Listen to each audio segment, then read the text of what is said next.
એક પત્ની એના પ્રતિનિધિને જોશી પાસે ગઈ કે આનો જોશ જોવો, તો કે તમારે એનું ભવિષ્ય જાણવું છે? તો કે ના, એનું ભવિષ્ય મારા હાથમાં છે, મારે એનો ભૂતકાળ જાણવો.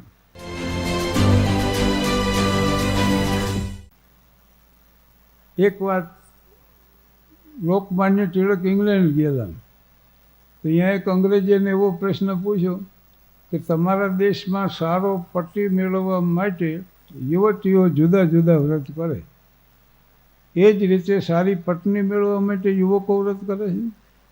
પણ આ તો લોકમાન્ય ટિળક જેવા વિદ્વાન એ કે અમારા દેશમાં બેન દીકરીઓ છે ને, એ સદાચારી, સંસ્કારી અને ચારિત્રશીલ છે, એના માટે વ્રતની જરૂર નથી. પણ સામે એવું નથી, એટલે આ બહેનોને વ્રત કરવા પડે છે, આને નથી કરવા પડતા. જો પણ બહેનો વ્રત કરે ને, એવરેજ જેવ્રતના કરે ને, વટ સાવિત્રીના કરે ને, ઊભા સોમવાર કરે ને, આડા કરે ને, નવા લુગડા પહેરીને આખા ગામના મંદિર ફરી આવે, હવે પોતપોતાની રીતે મહેનત કરે. પરવાડે તો ભાગમાં હોય થઈને ઊભું રહે. પણ આ બહેનો એક રાત જ જાગે છે ને, એને જાગરણ કહેવામાં આવે. હા, અમે 55 વર્ષથી કરી છે ઉજાગરા. ભાઈઓના ક્યાંય ભાર્યા જાગરણ ઉજાગરા તો એ કરતા હોય. ઉજાગરામાં ધર્મ જેથી ભળશે ને તેથી જાગરણ બની જાય. ભોજન તમે કરો પણ બ્રહ્માંડપણ કરીને આરોગો તો પ્રસાદ બની જાય. અને પ્રવાસમાં જેથી ધર્મ ભળશે ને તેથી યાત્રા બની જાય. એટલે કલાકાર મિત્રોને જોઈને આનંદ થયો, કાર્યક્રમે સાંભળ્યો મેં. ને આમ જુઓ તો એકલ લોકલ, આમ જુઓ તો મેળા, આમ જુઓ તો આગળ પાછળ, આમ જુઓ તો ભેળા, આમ જુઓ તો સંત ધર્મના મર્મ સુધી પહોંચેલા, અને આમ જુઓ તો છીએ મુસાફર થેલા લઈ નીકળેલા. થવું ગમેના ગુરુ કોઈના થઈ શક્યા નહીં ચેલા, કેમ ગણીએ તમને છેલ્લા અને અમને પહેલાં, પણ ભીતરમાં ભગવાન વસે તો બધા દાખલા સહેલા, આ નથી કોઈની મોનોપોલી, જે પહોંચે તે પહેલાં. તમે તો અહીં સાવરકુંડલા મોટું છે, આ કદાચ નાનકડું ગામ છે, પણ તમે જોજો નાના ગામડામાં જુવાન જે વરરાજા થયો હોય ને એનો મા બાપ બહુ જાળવવામાં આવે. અમારે તો 2 દી એને એવો રાખવામાં આવે, સવારના પરમાં વરરાજા આટલું ગરમા ગરમ ગાંઠી આવે, હારે પાછી ગરમ જલેબી, ખીચડી ભરીને ચાવ ગમે એટલો પીવે. વરરાજો સમજતો હોય કે આજ તો કોઈ કહેવાનું નથી, 60 ગાંઠિયા ખાઈ જાય, જલેબી ઉકેલી મૂકે, 3-4 કપ તો ચા પી જાય. પછી વરરાજો તમાકુવાળું પાન ગળોફે ચડાવી અને તૈયારી કરે શેની જંગલ જવાની. ગામડામાં લેટીન બેટીન ન હોય, પણ વરરાજો જંગલ જાય ને તો એ કોટ પહેર્યો હોય, માથે સાફો હોય, સાફામાં પાછી કલગી હોય, આમ બગલમાં તરવાર હોય, અને અણવર પડખે લોટો લઈને હાલે. વરરાજા લોટા બોટા ન પડે, આમ છાતી કાઢીને હાલે. અને એટલું જ નહીં, ઢોલી આગળ ઢોલ વગાડતો જતો હોય, ધ્રુજબાંગ ધ્રુજબાંગ ધ્રુજબાંગ, ગામ આખું જોઈ રહે વરરાજા જાય. પછી 2.5 વીઘાના ખેતરમાં બીડી ટેકવીને એકલો બેઠો. મેં વિઠ્ઠલની વાત કરી, ધીરજલાલ કાપડિયાની વાત કરી. આ વાત હું હવે કહી દઉં છું, બને ત્યાં સુધી કહેતો નથી, પણ હવે હાવ ઘરનો ડાયરો સમજીને, પડદા નહીં જબ કોઈ ખુદા છે, બંધો છે પડદા કરના ક્યાં, પેટ છૂટી વાત કરી દઉં. હું હેડમાસ્ટર છું ને પછી મેં લગ્ન કર્યા, તો કન્યા જોવા તો જવું પડે. હું ગયેલો તેથી હું તો આવડું ને આવડું. અમે અહીંયા ગયા, ચા પાણી નાસ્તો આવ્યો, વડીલો મીડિયા પ્રશ્નો પૂછવા, હું એટલા સારા જવાબ માંડ્યો આપવા. મને એમ કે ઘર બંધાય, મારો કોઈ બાદ ઈરાદો નહીં, પણ મારી બધી વાત સાંભળી લીધા પછી એવું લઈ મને કે વડીલ વાત તમારી મુદ્દાની, પણ મૂર્તિઓ જોયા પછી ખબર પડે. ત્યારે મને ખબર પડી કે મને વડીલ સમજાય. એટલે આ ગામે ગામ જુવાનોને હું કહેતો ખરું છું કે ભાઈ પસંદગીના ધોરણ બહુ ઊંચા ન રાખ, આપણી લાયકાત હારે હારે જોતું રહેવું. નહીંતર ઘણીવાર છે ને એસટી સ્ટેશન ઉપર જાઓ તો લક્ઝરી બધી ઉપડી જાય, હાદી હોત વહી જાય, અને પછી પસ્તાવાનો પાર ન રહે ને, એવું ન કરવું. એટલે દાયરે વળગી જાઉં જ્યારે જ્યારે વખત મળે ત્યારે. આ તબક્કો પૂરો થાય જુવાનીનો. જુવાનોનો વર્ગ છે ને એ માર્ગ ભૂલેલા હોય કે ये अवस्था एवी है, अंधा बना दिया था जवानी के जोश ने, तूफान जो उठा था कुछ सूझता नहीं, दुनिया की जब तलब थी दुनिया मिली नहीं, अब पाँव पड़ रही है मैं पूछता नहीं, अरे लाल सच जो पूछो तो ये है फतेह की बात, उनका पता मिला तो अपना पता नहीं. એટલે જુવાનિયાઓ કેસીનોમાં વળી જાય અને કથામાં જાય, એ મંદિર કોરે વળે મયખાના કોરે વળે, એ અવસ્થા એવી છે. અને इन पैरों से चलकर तेरे मंदिर कभी न आया, जहाँ जहाँ हो पूजा तेरी कभी न शीश झुकाया, हे हरिवर में हार के आया अब क्या हार चढ़ाऊँ, मैली चादर ओढ़ के कैसे द्वार तुम्हारे आऊँ. પણ હારે ઠેકાણે હક પણ થઈ જાય, પછી ધામધૂમથી લગ્ન થાય, પછી સુખી સંસાર શરૂ થાય. એની એક વાત કરી દઉં. રેલવે સ્ટેશન ઉપર બે મિત્રો ગયા, એકની પત્ની જવાની હતી ને એકની આવવાની હતી, પણ જેની પત્ની જવાની હતી ને એ તો ગળગળો થઈ ગયો, તમે જાઓ છો મને ગમશે નહીં, ખાલી ઘર ખાવા દોડશે, ખાવાનો ભાવ છે નહીં. રેલવે સ્ટેશન ઉપર પત્નીને વિદાય આપવી નહીં, પતિ માટે કપરામાં કપરો કાપ. એનું કારણ શું ખબર છે? એક તો પત્ની જતી હોય એ આનંદને રોકવો, પત્ની જાતી હોય નરખના ઉભરા અહીં સુધી આવતા હોય ને એને હેઠે બેહારવા પડે, ઉપરથી કરુણતાના ભાવ ધારણ કરવા પડે. પણ આ પુરુષોરિયા નહીં, જન્મજાત કલાકાર બધું સમજતા હોય કે ગાડી ઉપડે ત્યાં સુધી કષ્ટી છે, પછી તો હે પ્રભુના ખોળે છે. અને બહેનોમાં 90% ભોળા હોય ને એને વળી એ ભ્રમ હોય કે અમારે એ હાવ ભોળા છે, ગાડી ઉપડે ત્યાં સુધી ભલામણ કરે કે બારીમાં ઊભો ઉપર દાઢી કરશો નહીં. સામે કોઈક રહેતું હોય ને, તમને ધ્યાન રહેતું નથી, નજર લાગી જાય છે. બીજા ડબે જેની પત્ની આવવાની હતી ઓલો કે બસ આવતા રહ્યા, ન રોક્યા કોઈએ, ગયા તાર મોટા ઉપાડે, ઉતરો ઉતરો, છોકરાના રોગડા જો મેળાડાય, બાઈકે પણ ઉતરવા તો દિયો, મંડ્યા વડસકા ભરવા. અને તમે જોજો, એક પત્નીએ એના પતિને કીધું કે હું તમને દુઃખમાં મદદ કરીશ. એનો પતિ કે પણ હું દુઃખી નથી, તો કે અત્યારની વાત નથી કરતી. એક પત્ની એના પતિને લઈને જોશી પાસે ગઈ કે આનો જોશ જોવો, તો કે તમારે એનું ભવિષ્ય જાણવું છે? તો કે ના, એનું ભવિષ્ય મારા હાથમાં છે, મારે એનો ભૂતકાળ જાણવો. પણ ઘણીવાર એવું બને, પતિ પત્ની ગમે એવા તમે વેલ એજ્યુકેટેડ હોય, કલ્ચર્ડ હોય, સિવિલાઇઝ હોય, પણ વાંઢા જેથી પડી જાય ને તેથી પુરુષને નમતું જોખવામાં બહુ તકલીફ પડે.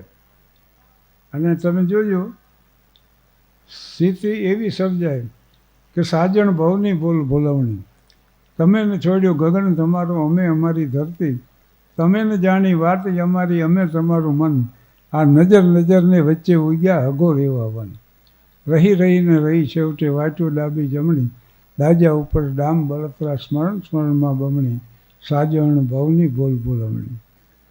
અને એટલું મોડું થાય, બે વચ્ચે સુલેસમ થતાં થતાં તો ઘણો સમય વીતી જાય.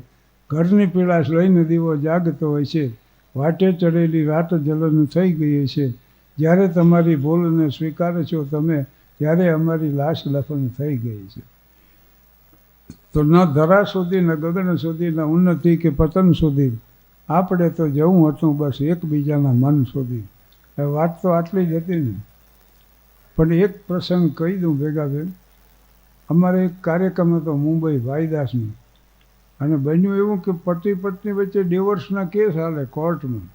કાર્યક્રમમાં બે આવેલા, પત્ની આમથી આવતી, પતિ સામેથી જતો, એને એની જગ્યાએ જવું ખબર નહોતી એને. અચાનક એને ખ્યાલ આવ્યો ને તો આમ સંકોચીને હાલ્યો, પણ તરત એને મનમાં એમ થયું કે જાણી બોજીને અમે અડગા હાલ્યા તો એ પાલો વજાનો મને વેમ છે. સાવરે સફારા તમે ચમકી ઉછાને પછી ઠીક થઈ, પૂછ્યું કે કેમ છે? આટલા બોલા પછી આવો સવાલ કહો, કેમ કરી ઉતરવું પાનું, મોંઘા રહીએ તો તમે કારણ માનો, ને ઓઠ ખોલીએ તો બોલવાનું બાનું, હું તો બોલીશ પણ માનશો તમે કે દુનિયા અમારી એમ કેમ છે? દુનિયાની વાત મૂકો, માનશો તમે કે હજી આપણી વચ્ચે થોડો પ્રેમ છે? આ સ્વામિનારાયણ કાલે છે ને મારે અહીંથી સીધું અમદાવાદ જવાનું છે, અને સ્વામિનારાયણ ગુરુકુળ મેમનગર અને છારોડી સરખેજ ગાંધીનગર રોડ ઉપર આવ્યું ને, મારો 45 વર્ષથી ઉતારો. હું જ્યારે જઉં ત્યારે અહીંયા ઉતરું, અને સંતોની અનન્ય લાગણી છે. માધવ પ્રિયદાસજી બાલસ્વામી, મારું ગામ થાનગઢ, એમાં લગભગ એમ માનો કે 70-75 વર્ષથી તો હાલ કરું છું હું. મને મોર્નિંગ વોક ને ઇવનિંગ વોકમાં હાલવાની ટેવ છે. 35 વર્ષ સુધી હાઈસ્કૂલથી ખોડિયારના રસ્તે થાનમાં હું હાલ્યો ને, એને મ્યુનિસિપાલિટીએ શાહબુદ્દીન રાઠોડ માર્ગ એવું નામ આપ્યું છે. હવે સાંજે તો અમે જ્યાં પ્રોગ્રામ હોય તો અમારે તૈયાર થઈને સ્ટેજમાંથી આવવાનું હોય, તો પછી મોર્નિંગ વોકમાં નીકળી પડે. અને હવે જોયું ગામમાં, દરેક ગામમાં માણસો હાલ હેલ્થ કોન્શિયસ થવા માંડ્યા. સવાર પડ્યું નથી ને ફરવા નીકળી પડ્યા. અહીંયા નીકળતા હોય સાવરકુંડલામાં ફરવા. અને ઘણા તો એવા જાડા હોય ને કે લુગડામાં હમાતા ન હોય, મદનનું વહેલું જતું એમ સવારમાં નીકળી પડે. અમારી એક બહેનનું એવું જાડું શરીરનું, ઉનાળામાં નીકળ્યા કંઈક કામ હશે ને, તો બાલ મંદિરના નાના નાના બાળકો માંડ્યા અહીંયા હાલવા. એ બેન ખીચાઈ ગયા કે હે કેમ મારી પાસે આવો? બાળકો કે તમારા છાયામાં હાલ્યા આવી, આમનામ ગામ સુધી પહોંચી જઈતું. એટલે એકવાર અમદાવાદમાં સવારના પોરમાં હું નીકળી પડ્યો મોર્નિંગ વોકમાં. લેંગા માથે જબો પહેરીને થયો હાલતો. ફ્રેડરિક નીટ્સે નામના જર્મન ફિલસૂફે કીધું છે કે ઉત્તમ પ્રકારના સારા વિચાર માણસ હાલતો હોય ત્યારે આવે. અને તમે જોજો દુઃખી માણસો હાલે બહુ. ગરીબ ઘરની દુઃખી દીકરી હોય ને એના બેડા બહુ ઉજળા હોય, કારણ કે વિચારમાં રાખ નાખીને ઉચકા જ કરે, ઉચકા કરે. એને ખબર ન હોય કેટલી વાર ઉચકું. તો હું નીકળી પડ્યો સવારમાં. મારા વિચારમાં હતો કે બાધાએ કબ બાંધ સકી આગે बढ़ने वालों को, વિપદાએ કબ રોક સકી હે પથ પર ચલને વાलों को. તો હું આમ આગળ હાલ્યો જતો, એમાં એક અમદાવાદી કાકા, આવું જાડું શરીરને, ચડી પહેરેલીને, માથે બનિયાનને, અને ખબ ખબ કરતા હાલ્યા આવે. 12માં 13મું આવે એમ કાકી વળી હારે ને હારે. પાછળથી મને ભટકાણા, બોલો. મેં એની સામું જોયું તો મને કે ધ્યાન રાખતો હતો, એટલે હું સમજી ગયો કે આની સંઘર્ષ ન કરાય, આ લગાડી દે આપણને. એટલે કાકીએ કીધું કે તમારા કાકાને બોલે સામું જોશો ને, આગલા બે હારે ભટકાણા પડી ગયા, તમે ઊભા તો રહીએ કેમ?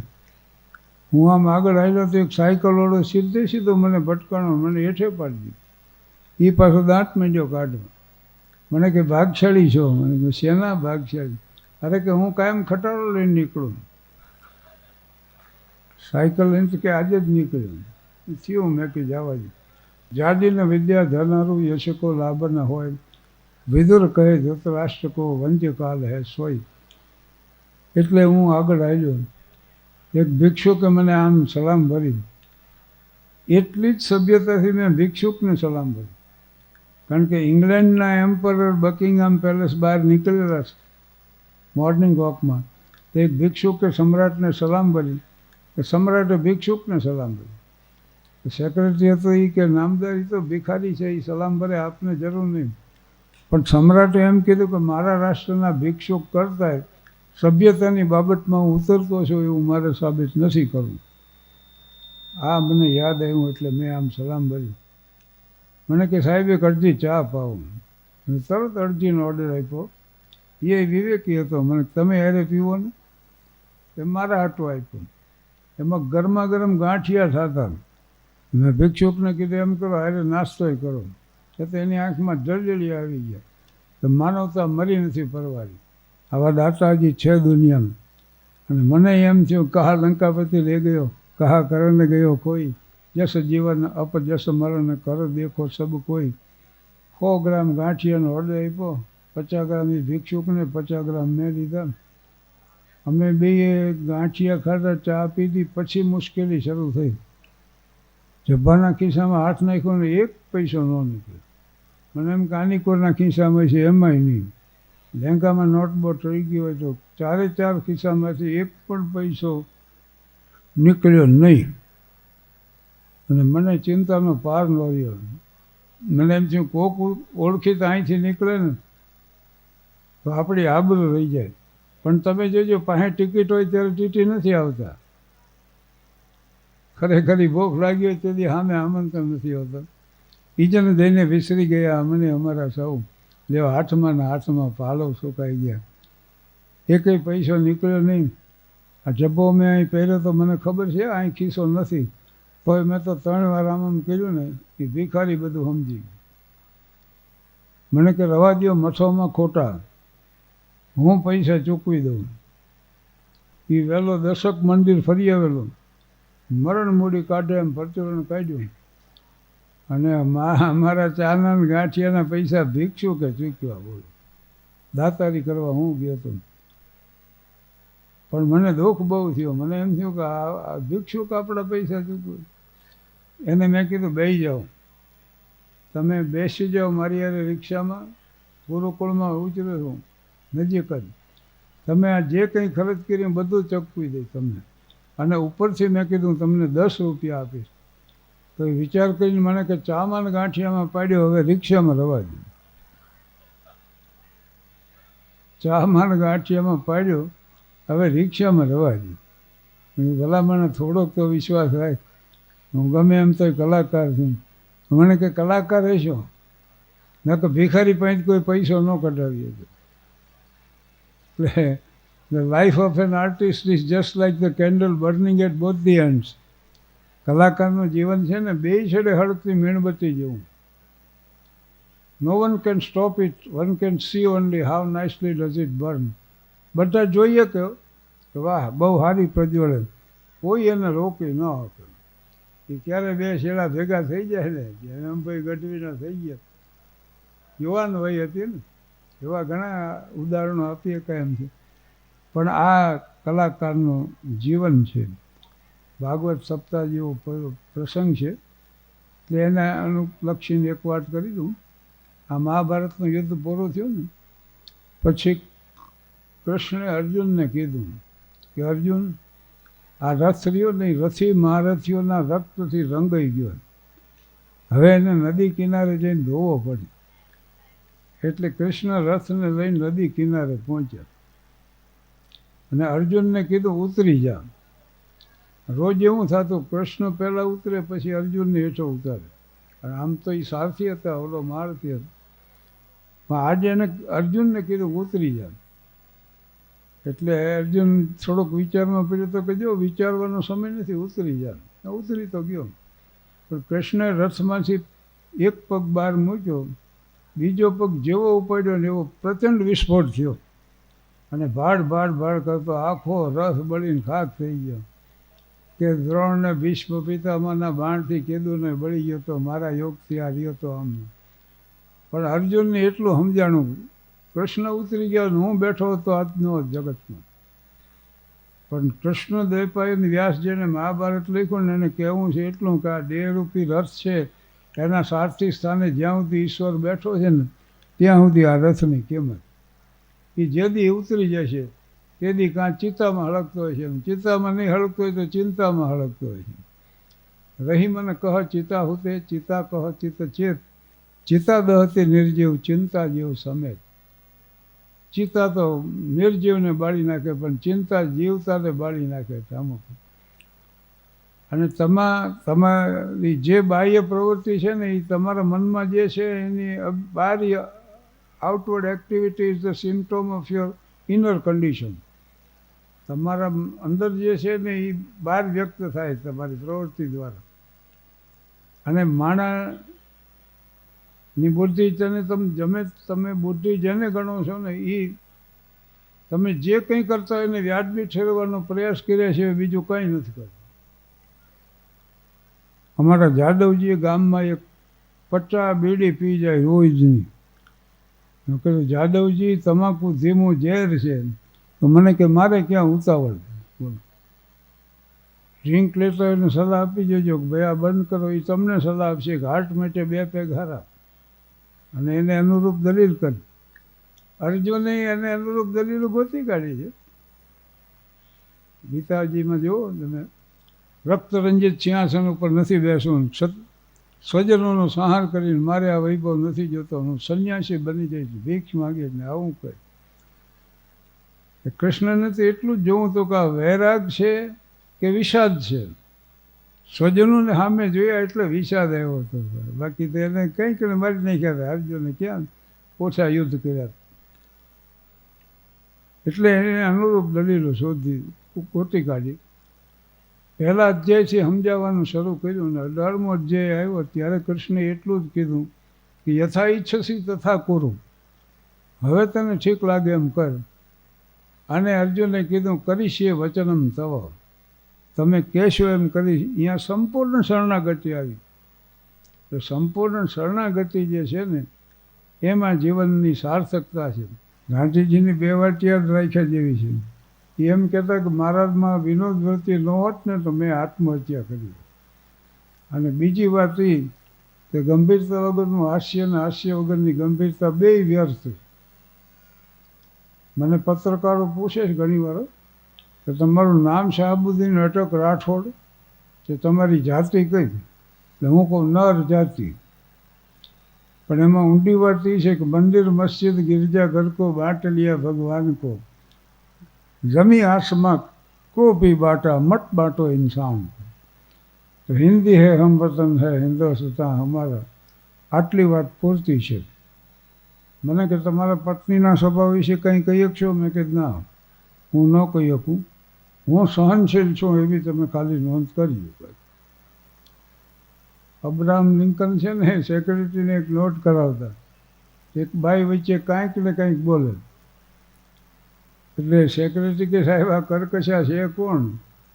લિંકન કે મારા પત્ની છે, મેરી ટોડ લિંકન. બોલો કે માફ કરજો સાહેબ મારી ભૂલ થઈ ગઈ. લિંકન કે નહીં, ભૂલ મારી થઈ છે, તમે કેમ માફી માંગો? હેનરી ફોર્ડને પૂછવામાં આવ્યું કે તમારું લગ્ન જીવન એ સફળ રહ્યું અને તમે ઉદ્યોગમાં ઉદ્યોગપતિ તરીકે સફળ રહ્યા. આ 2 વાતને એક જ વાક્યમાં હા કરીને કહી શકશો? હેનરી ફોર્ડ કે હા, એક જ મોડેલને વળગી રહેવું. પણ જીવનમાં કેટલી સરળતા હોવી જોઈએ. ફોર્ડની વાત નીકળીને એક ઉદાહરણ આપ્યું. એણે એના સંસ્મરણમાં લખ્યું છે કે મારી પોતાની મોટર લઈને હું એકવાર રોડ ઉપર ફરવા નીકળી પડ્યો.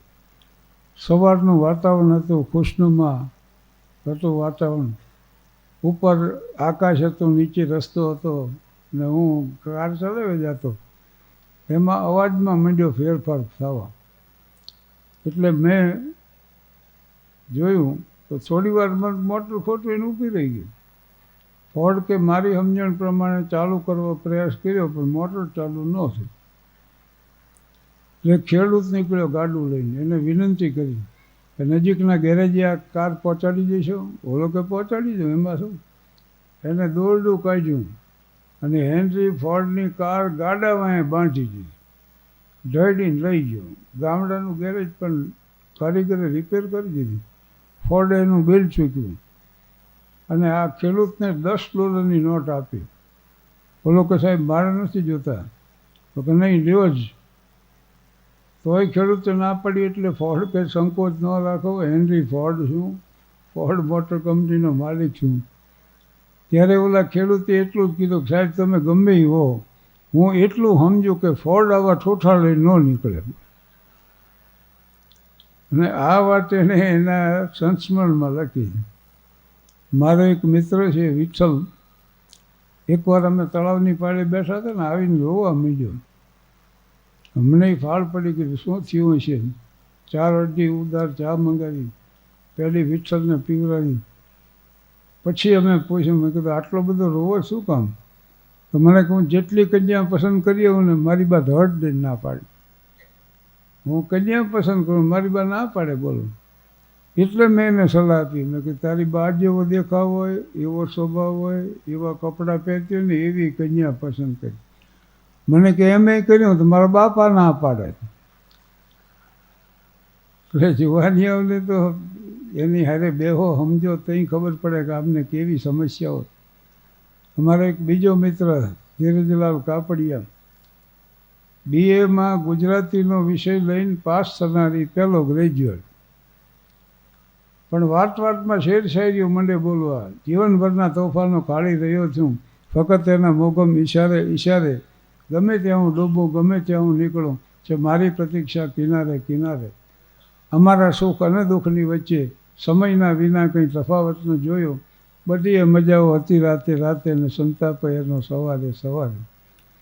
એટલે અમારા ગામમાં ધીરુનું સન્માન કર્યું, સ્ટેજમાં છે બે પ્રતિષ્ઠિત નાગરિકો ભેગા થયા અને બધાએ એની પ્રશંસા કરીને ધીરુએ ઊભા થઈને પ્રતિભાવમાં એક ભાષણ કર્યું. એમાં નાચમાં ડંકો દેવાઈ ગયો. ગામ આખું મંડ્યું વાહ વાહ કરવાનું, મંડ્યા હક પણ ના કાગળ આવે. પણ ધીરજલાલ આમ કાગળ વાંચીને કે કન્યા ગ્રેજ્યુએટ છે. બોલા કે ગ્રેજ્યુએટ નથી તો ગ્રેજ્યુએટ કન્યા વગર મારા સાહિત્યિક વિચારો હું કેની પાસે વ્યક્ત કરું? મારી ઉર્મિઓની અભિવ્યક્તિ ક્યાં જઈ કરું? મને કોણ સમજશે? આવી વાયડીએ ચડી ગયું. ગ્રેજ્યુએટ કન્યાની તપાસમાં 7 વર્ષ ગયા. પછી ધીરુએ ધોરણ ઘટાડ્યું કે હવે ઇન્ટર હોય તો ઇન્ટર ચાલશે. 4 વર્ષ ગયા ઇન્ટરમાં. પછી જેવું માથે આવી ગયો કે હવે મેટ્રિક પાસ ને કરો તપાસ. મેટ્રિક પાસનો મેળ ન પડ્યો. અત્યારે ધીરજલાલને 39મું વર્ષ હાલે અને હવે એમ કહે છે કે કન્યાને અક્ષર જ્ઞાન હું આપીશ, કન્યાને અક્ષર જ્ઞાન હું આપીશ, પણ મને ડાળે વળગાડો. ઉગ્ર સ્વભાવનો થઈ ગયો. લગ્નના ઢોલ નથી સાંભળી શકતો. શેરીમાં ઢોલ મંડે વાગવા તો ધીરો બાજવા દોડે, બીજી શેરીમાં વગાડો. ઓલા કે લગ્ન અમારે અહીંયા ઢોલ બીજી શેરીમાં વગાડવા છે તારા દેખે. ગામમાં જાગરણ હોય ને તે બારગામ ગયો છે. પછી એને ખબર પડે કે અહીંયા જાગરણ છે. अब सौंप दिया इस जीवन का सब भार तुम्हारे हाथों में, है जीत तुम्हारे हाथों में, है हार तुम्हारे हाथों में, मुझ में तुझ में भेद यही, मैं नर हूँ तुम हो नारायण, मैं हूँ संसार के हाथों में, संसार तुम्हारे हाथों में.